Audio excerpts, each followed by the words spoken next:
Environmental Impact Assessment. Now, EIA stands for Environmental Impact Assessment and is notified under the Environment Protection Act of 1986. Simply put, EIA is a detailed study regarding the impact of any project on environment. It serves as a decision making tool which helps policymakers approve, reject, or find an alternative to a project. Now, impact of EIA would study the impact of the project.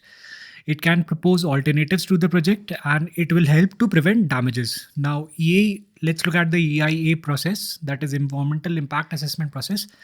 A project requiring environmental clearance goes through screening and scoping processes. Now, screening is done to see whether a project requires environmental clearance as per the statutory notification.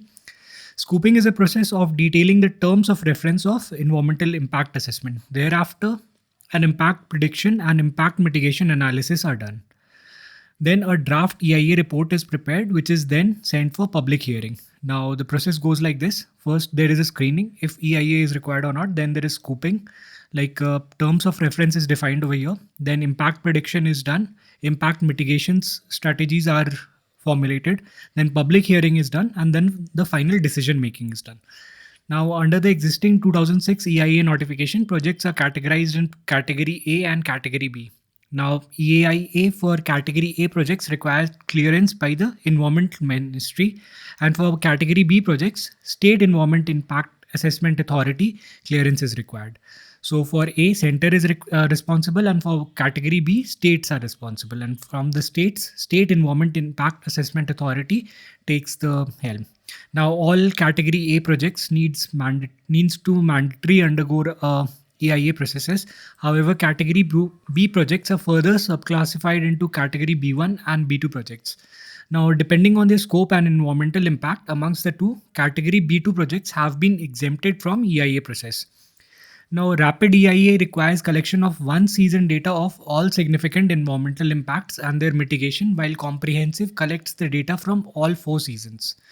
So the difference is between rapid and comprehensive is that one season is required for rapid, and for comprehensive EIA we have 4 seasons. Moving on, the environment management plan is a site-specific plan developed to ensure that the project is implemented in an environmentally sustainable manner where all the contractor, subcontractor, including consultant, understand the potential environmental risks arising from the project and take appropriate action to properly manage that risk. Moving on, an environmental supplementation plan is an environmentally beneficial project or activity that is not required by law, but an alleged violator of EIA notification 2006 agrees to undertake as a part of the process of environmental clearance. Environmental supplemental plan allows violator companies to continue their activities by paying a financial penalty. Now, Parivesh, that is proactive and responsive facilitation by Interactive Virtuous and Environmental Single Window Hub, is a web-based, role-based workflow application which has been developed for online submission and monitoring of proposals submitted by proponents for seeking environment, forest, wildlife, and coastal regulation zone clearances from state, central, and district level authorities.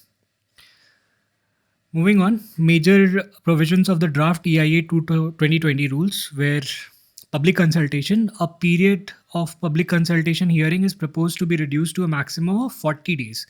Now, time provided for public to submit their responses is proposed to be reduced from the present 30 to 20 days. Now, more discretionary power to the government has been given. Now, central government can declare economically sensitive areas without public hearing or environmental clearance. Government also gets to decide which projects are considered to be strategic. Now, post facto clearance legislation of projects that have commenced operation without obtaining necessary clearance subject to a payment of penalty. So we have post facto clearance as well it was a provision in the draft EIA regulations.